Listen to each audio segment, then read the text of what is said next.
제일 좋아하는 찬양입니다. 약할 때 강한 것이.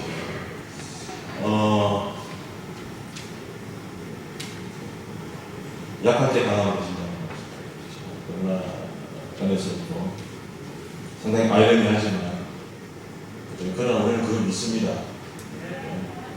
우리가 약할 때 하나님 강하게 되시는 것이고 예수 그리스도가 존귀케 됨을 믿습니다. 요즘에 주일학교 애들 이렇게 설교를 하고 있는데 제가 주일학교 설교를 오래간만에 다시 하는 것 같은데 그동안 제가 우리 애들 보면서 그냥 지나다녔습니다. 그냥 몰랐는데 그 주일학교 애들 영혼이 얼마나 설교 시간에 완전 지지부듯이 조용히 듣고 앉아있어요. 이러고 돌아왔어요. 모르겠습니다. 하여튼 뭐 애들이 그냥 제가 텀을 안 주거든요. 떠들시면 텀을 안 줘요. 지지부듯이 이렇게 민영이 얼마나 잘 민영이가 텀만 봅니다. 텀이 생기면 이제 치고 들어오려고 그러죠. 제가 그 애를 볼 때마다 설교하고 있으면서 제 자신이 부끄럽다는 생각이 그들의 영혼이 얼마나 순수하고 하나님의 말씀이 선포되면 그냥 그대로 다 받아들여요.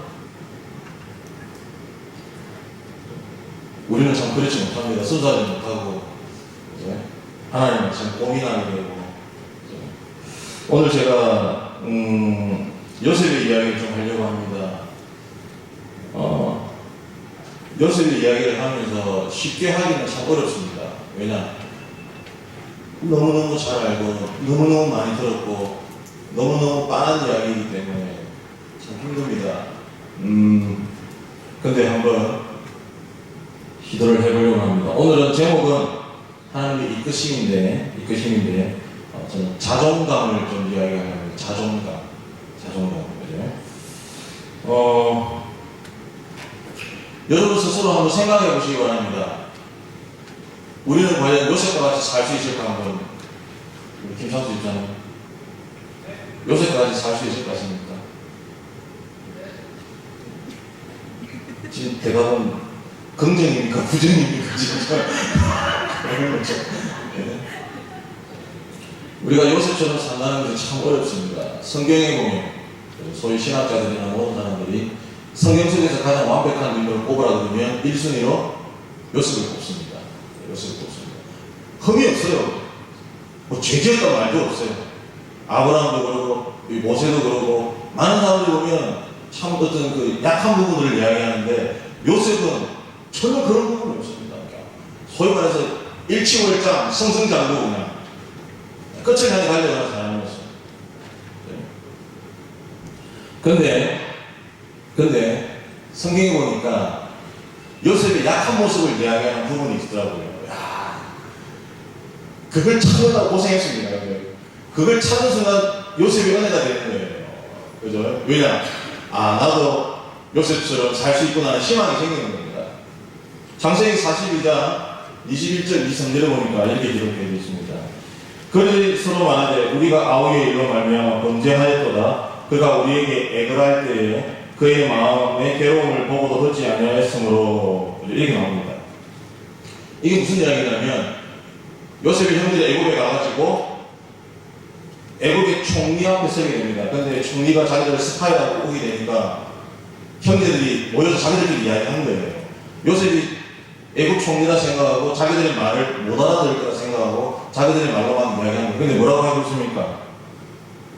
그가 우리에게 애걸할 때에 이 표현이 그죠? 이게 언제입니까? 이게 오늘 우리가 읽었던 본문 37장에 나와 있는 이야기입니다. 형들이 요셉을 어디에 버립니까? 우물에 버립니다. 그때 요셉이 어떻게 했다고요? 애를 뽑고 했다는 겁니다. 형 살려주세요. 애를 뽑고 한 거예요. 여기서 요셉의 약한 모습을 보게 됩니다. 위로가 됩니다. 다들 대단하신 분들 앉아 계시네요. 아무도 아멘 안 하시네. 위로가 안 되세요? 그 정도쯤이야 뭐 가볍게 넘어갈 수 있습니까? 위로가 되셔야 됩니다. 요셉의 연약한 모습이 성서에 유일하게 나오는 거예요. 애를 보고 했다는 거예요. 애를 보고 살려달라고.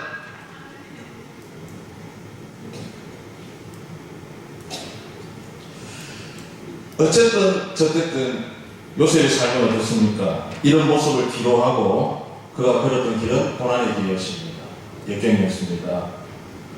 그러나 요셉은 어떻습니까? 어떠한 경우에도 흔들리지 않고 자신의 길을 묵묵히 걸어갔습니다. 또한 그의 삶을 통해서 하나님의 위대한 어떤 구원의 어떤 사역도 그를 통해서 이루어냅니다. 그 모습을 보면서 우리도 요셉과 같은 삶을 살고 싶어하는 마음이 생겨야 됩니다. 안 생긴다 그러면 여러분 그건 겸손을 가장한 교만. 여러분 요셉의 삶을 보면서 우리도 요셉의 어떤 그런 삶을 따라가겠다는 마음이 생기는 게 정상입니다. 아 저는 부족했어요. 저는 안 돼요. 요거는 겸손을 과장한 교만입니다. 요걸 신학적으로 다루면 종교적 교만이라는 말씀입니다. 여러분 요셉의 모습을 보면서 나도 요셉과 같은 삶을 살기 위해서 여러분 노력하셔야 됩니다. 그러면 도대체 요셉의 그 삶을 우리가 다 압니다. 어떻게 해서 그 삶을 그렇게 살아갔을까? 도대체 어떤 마인드를 가지고 살아갔을까? 고민하다가 윤종모 교수님께서 쓰신 생명으로 키워라라는 책이 있습니다. 오늘 누구에게도 보냈습니다. 제가 보냈는데 그 책에 보니까 자존심과 자존감에 대해서 정확하게 구분을 지어주고 있습니다. 자존심과 자존감. 영어로 하면 pride와 우리 영어 선생님 계신데 self esteem이라는 단어입니다. 자존감이라는 자존감. 먼저 우리가 자존심에 대해서 한번 살펴보겠습니다. 자존심. 여러분 자존심은 항상 다른 사람과 비교하는 데서 나오는 감정입니다. 이해가 되십니까? 이 자존심이라고 하는 것은 다른 사람과 비교할 때 나오는 감정이라는 것입니다. 그래서 다른 사람과 비교해가지고 내가 조금 괜찮으면 우쭐해지는 거예요. 우리 중고등부에 서울대 가시는 마음이 있어요. 그죠? 서울대 가면 우쭐해집니다. 그죠? 근데 자기보다 잘난 사람이 나타나면 어떻게 돼요? 위축되는 겁니다. 그죠? 저도 좋은 대학을 나와가지고 저보다 저 좋은 대학 나오면 위축되는 것입니다. 그래서 이 자존심은요, 결국 어디에 뿔을 두고 있다고요? 열등감에 뿔을 두고 있다는 것입니다. 열등감. 결국 이 자존심의 이면 뒤에 숨겨진 것은요, 열등감이라는 것입니다. 그러나 여러분 자존감은 그렇지 않다는 것입니다. 이 자존감이라는 하는 것은 제가 한번 읽어드릴게요. 자신의 존재를 있는 그대로 존중하는 것. 뭐라고요? 자존감은 자신의 존재를 있는 그대로 존중하는 것이 자존감이라는 것입니다. 네? 존경하다는 단어가 영어로 리스펙트입니다. 우리 맞나요? 리스펙트인데 이 말은 있는 그대로 본다라는 라틴어에서 유래됐습니다. 그래서 레스펙타레라는 단어가 바로 이 리스펙트의 원조입니다. 있는 그대로 보는 겁니다. 자존감은 뭐라고요? 있는 그대로 존재하는 것입니다. 그래서 자신의 존재를 있는 그대로 존중하는 사람은 우월감이나 열등감은 없는 거예요. 있을 수가 없는 것입니다. 누굽니까? 세상은 노지경이라는 노래 보면 그런 게 있죠. 잘난 사람. 예. 너무 격하게 말하면 못난 사람은 더 잘나려고 애쓰는 거죠. 잘난 사람은 잘난 대로 살고 못난 사람은 못난 대로 사는 것입니다. 자신을 온전히 존중하기 때문에 가능한 것입니다. 남보다 낫다고 우쭐대지도 않고 남보다 못하다고 위축되지도 않는다는 것입니다. 그래서 자존감이 높은 사람은 만나는 사람들을 마음을 편안하게 합니다. 마음을 편안하게 합니다.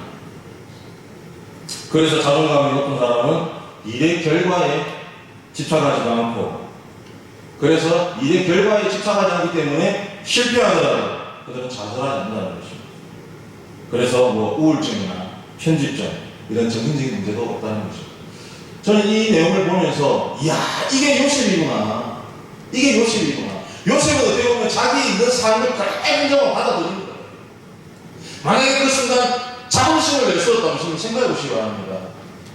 자존심을 내세우는 순간 요셉은 어떻게 했겠습니까? 수이사이드 하는 거, 자살하는 거.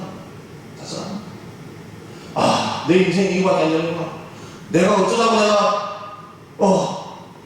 그래서 아파트 옥상에 올라가가지고, 그죠? 주님 하면서 이렇게, 슈퍼맨 이렇게. 그러나 요셉은 어떤 사람이었습니까? 자존감이 지금 나에게 주어진 그 상황, 지금 그 여건, 그걸 있는 그대로 받아들인다는 것입니다. 그래서 저는 오늘 이 말씀을 보면서 이 말씀 속에 보니까 너무나 재밌는 현상이 발생합니다. 뭡니까? 자존심과 자존감이 극명하게 갈라집니다. 극명. 뭐가 갈라진다고요? 자존심과 자존감이 극명하게 나눠집니다. 자, 이제 오늘 본문을 잠시 한번 이제 살펴보도록 하겠습니다. 오늘 본문을 살펴보면요. 이스라엘, 13절에 보면 이스라엘이 요셉에게, 이스라엘은 누굽니까? 야곱입니다. 야곱이 요셉에게 형들이 잘 있는지 보고 오라고 심부름을 시킵니다. 그죠? 그래서 요셉이 어떻게 합니까? 아버지의 말을 듣고 형들을 찾아가게 됩니다. 근데 여기서 우리 한 가지 딱 짚고 넘어가야 될 부분이 있습니다. 이 형들이 지금 양을 치러 어디에 갔습니까? 성경을 보세요. 성경. 어디에 갔습니까? 어디요? 세겜이라는 곳에 갔습니다. 세겜. 여러분이 세겜이라는 곳이 어떤 곳이에요? 야곱 가정에서 이 세겜이라는 곳은요, 기억도 하기 싫은 곳이에요. 어딥니까? 바로 야곱의 유일한 딸 디나가 세겜 땅에 있는 남자들에게 집단 성폭행을 당한 곳이 바로 세겜입니다. 그래서 세겜에 있는 남자들에게 야곱이 할례를 요구합니다. 그래서 그들이 할례를 하고 있을 때, 고통 가운데 있을 때 시몬과 로벤이 어떻게 합니까? 그곳에 가서 남자들을 다 죽여요. 이 세겜이라는 것은 그만큼 아픔이 있는 것이죠. 요셉이 가지고 있어서 생각도 하기 싫은 것이죠. 근데 지금 요셉 있는들이 세겜에 가는 거예요. 세겜에 가는 이유가 무엇입니까? 양을 쳐야 되잖아요. 양을 치니까 뭐가 나오는 거야? 풀이 필요한 거예요. 세겜은 풀이 많은 곳이었어요. 그러다 보니까 형들이 세겜에 가는 거예요. 세겜에 갔다가 어떻게 보면 보복의 두려움이 있는 곳이기 때문에 형들이 어디로 옮깁니까? 도단으로 옮기게 됩니다. 그 사이에 누가 옵니까? 요셉이 옵니다. 요셉이 왔습니다. 요셉이 와서 보니까 형들이 없는 거예요. 형들이 없다 보니까 어떻게 합니까? 우왕좌왕하고 누구를 만납니다. 만났을 때 형들이 도단으로 가던 소리를 듣고 요셉이 도단으로 가게 됩니다. 여러분, 이 순간이 이제 드디어 자존심과 자존감이 극명하게 갈라지는 순간입니다. 자, 여러분 보시기 바랍니다. 솔직하게 이야기해 주시기 바랍니다. 세계까지 와가지고 형들이 있는지 없는지 확인했습니다. 집에 돌아가면 돼요, 안 돼요? 솔직하게 이야기해 주세요.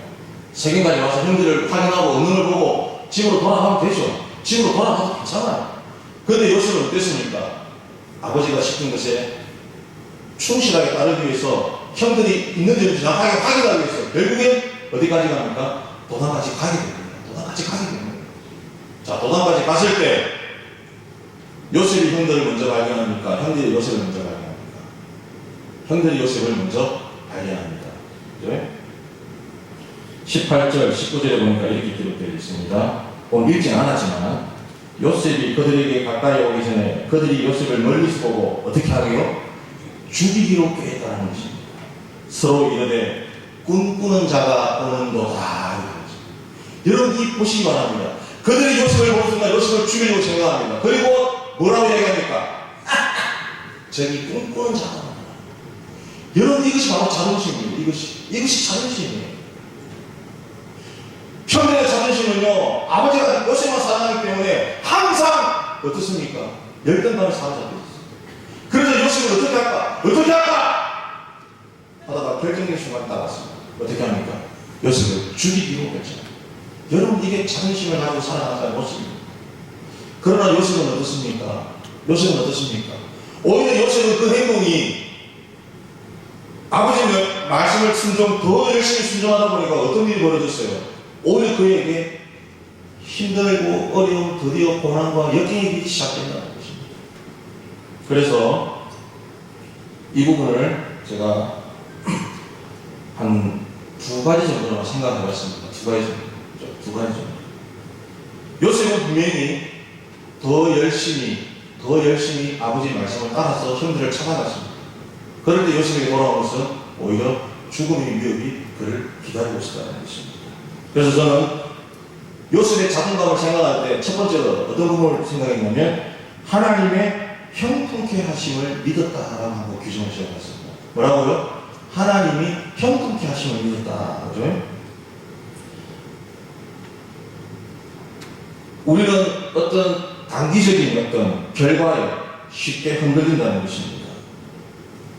그러나 우리는 그런 결과에 흔들리면 절대로 안 된다는 것입니다. 제가 조금 전에 말씀드렸지만 요셉은 자신의 어떤 행동을 통해서 죽음의 결과로 다가왔지만 어떻습니까? 하나님은 요셉을 품고 계셨다는 것입니다. 21절, 22절, 오늘 읽지 않았지만 전체를 다 읽어야 되는 시간이 잘 모르겠지만 21절, 22절에 보니까 이렇게 기록하고 있습니다. 르우벤이 듣고 요셉을 그들의 손에서 구원하려 하여 이르되 우리가 그의 생명을 해치지 말자. 뭐라고요? 형들은 분명히 요셉을 죽이라고 생각했습니다. 그러나 르우벤이 어떻게 합니까? 요셉의 생명을 보존시켜줍니다. 요셉의 생명을 보존시켜준다는 것입니다. 그리고 요셉을 결국 어디로 보냅니까? 보디발의 집에 보내게 된다는 것입니다. 창세기 39장 2절 3절을 다 같이 한번 읽어보도록 하겠습니다. 창세기 39장 2절 3절 우리 다 같이 한번 읽어보겠습니다. 시작.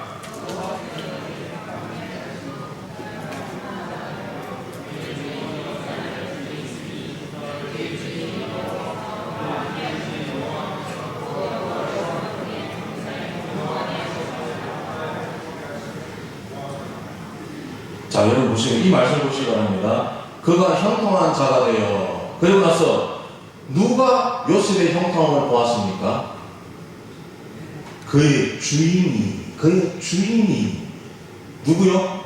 그의 주인 보디발이 요셉의 형통함을 봤다는 것입니다. 이것은 요셉의 이야기가 아니라 보디발의 이야기예요. 보디발이 보니까 요셉을 어떻게 해요? 하나님께서 그를 형통하게 하셨다는 것입니다. 뭐가 형통한 겁니까 지금? 노예로 잡혀와가지고 종살이하고 있는데 뭐가 형통한 거예요? 그러나 보디발이 여기서 뭐라고요? 하나님이 그와 함께 하심으로 그가 형통함을 그 주인이 보았다는 것입니다.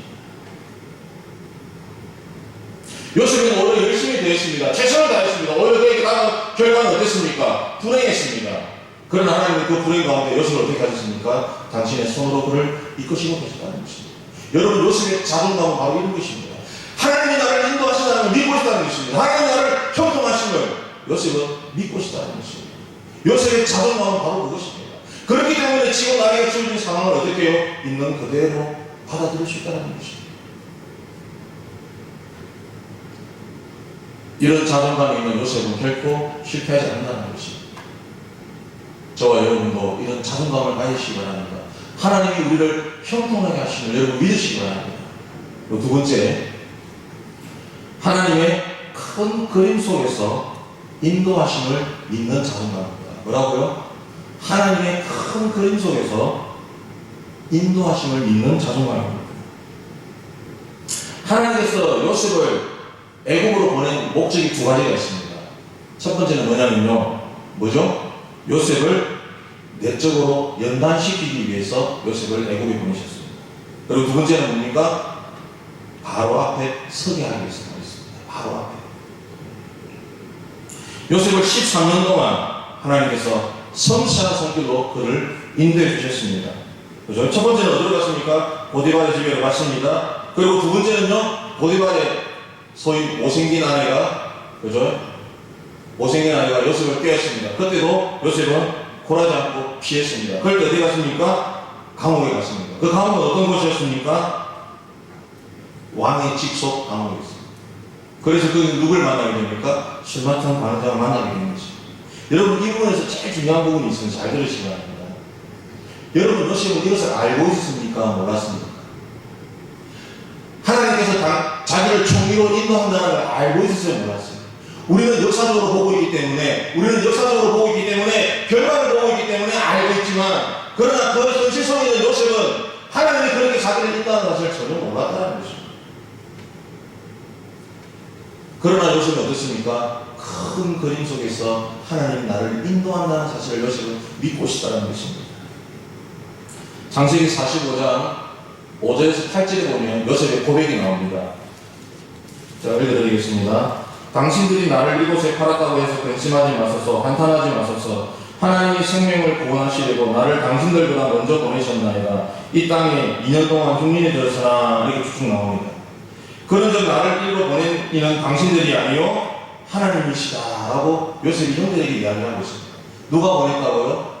하나님이 보냈다라고 요셉이 고백을 하고 있습니다. 형들에게 내가 요셉입니다 고백하면서 이야기를 하고 있는 거예요. 요셉의 고백을 보시기 바랍니다. 누가 나를 여기 보냈다고요? 하나님이 나를 여기 보냈다는 것입니다. 요셉은 바로 그 큰 그림 속에 하나님께 나를 인도한다는 그 자존감을 가지고 있다는 것입니다. 여러분, 이런 자존감을 가지고 계십니까? 형통하게 하시는 그 하나님, 하나님의 그 큰 그림 속에 나를 이끄시는 그 하나님에 대한 여러분 자존감이 있습니까? 우리는 자존심으로 살아갈 때가 더 많다는 것입니다. 요셉의 형들을 보시기 바랍니다. 그들은 자존심으로 똘똘 뭉쳐 살아버렸습니다. 여러분, 우리 하나님 앞에 자존심으로 나오기 힘들어하시나요? 여러분, 하나님 우리의 자존심은 아무런 의미가 없어요. 그게 무슨 의미가 있습니까? 내가 가진 것, 내가 잘난 것, 그게 무슨 의미가 있어요? 우리는 하나님 앞에 하나님께서 당신의 큰 그림 속에 나를 이끄시고 그 가운데 힘들고 어려운 가운데서도 우리를 형통하게 하시는 그 하나님에 대한 자존감만 있으면 돼요. 결론을 내리겠습니다. 결론을 내리면서 제가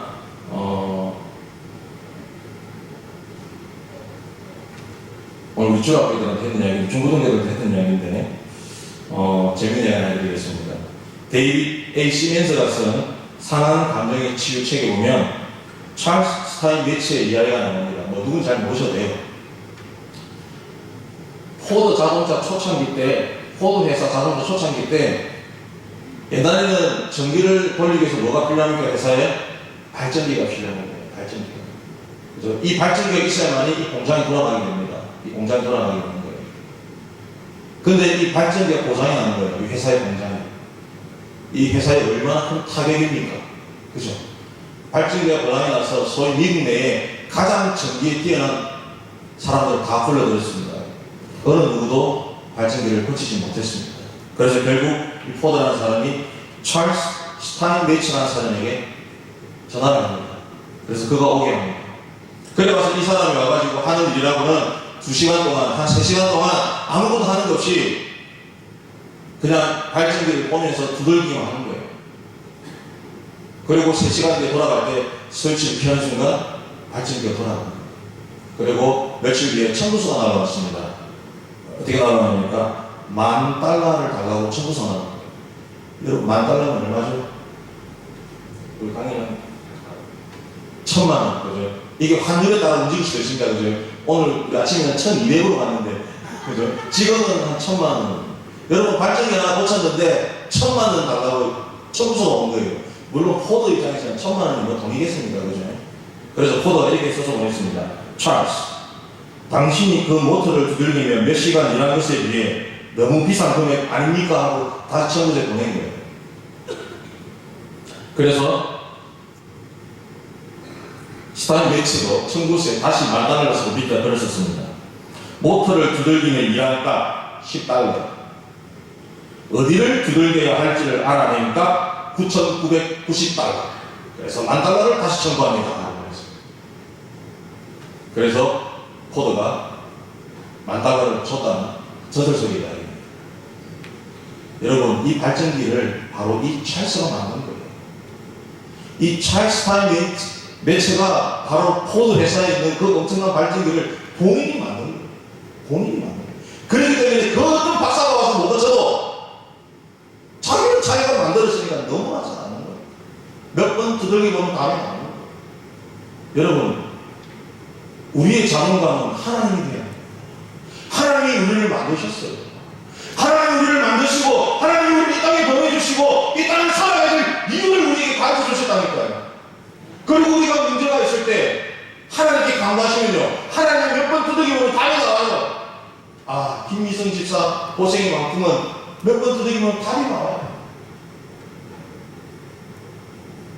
근데 여러분, 우리가 자존심을 들고 교회 나옵니까? 자존심을 들고 하나님을 섬기고 있습니까? 그러시기 바랍니다. 나를 만드신 그 하나님, 나를 세우시는 그 하나님, 나를 인도하시는 그 하나님, 그 하나님 자존감 가지고 세상 나아가시기 바랍니다. 누가 여러분들 이겨내겠습니까? 누가 여러분들 당해내겠습니까? 우리에게 그 자존감이 없기 때문에 우리는 세상 속에서 날마다 쓰러지는 거예요. 그 알량한 자존심 붙잡고 살아가기 때문에 그 형제들의 요새를 보는 순간 죽이려는 마음밖에 없는 거예요.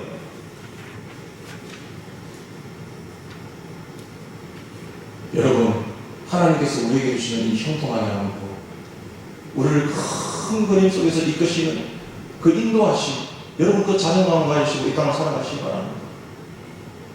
분명히 하나님은 여러분들을 통하여서 이 땅에 당신의 일을 이루실 겁니다. 이런 자존감으로 살아가시는 저와 여러분 되기를 간절히 소원합니다. 기도드리겠습니다. 하나님, 우리의 모습을 돌아보게 됩니다. 알량한 자존심 붙잡고 하나님 이 땅을 살아갔음을 고백합니다. 용서하여 주시옵소서. 형통케 하시는 그 하나님, 인도하시는 그 하나님, 이끄시는 그 하나님, 그 하나님 붙잡고 하나님 당당히 이 세상을 살아가는 우리가 될 수 있도록 주님 인도하여 주시옵소서.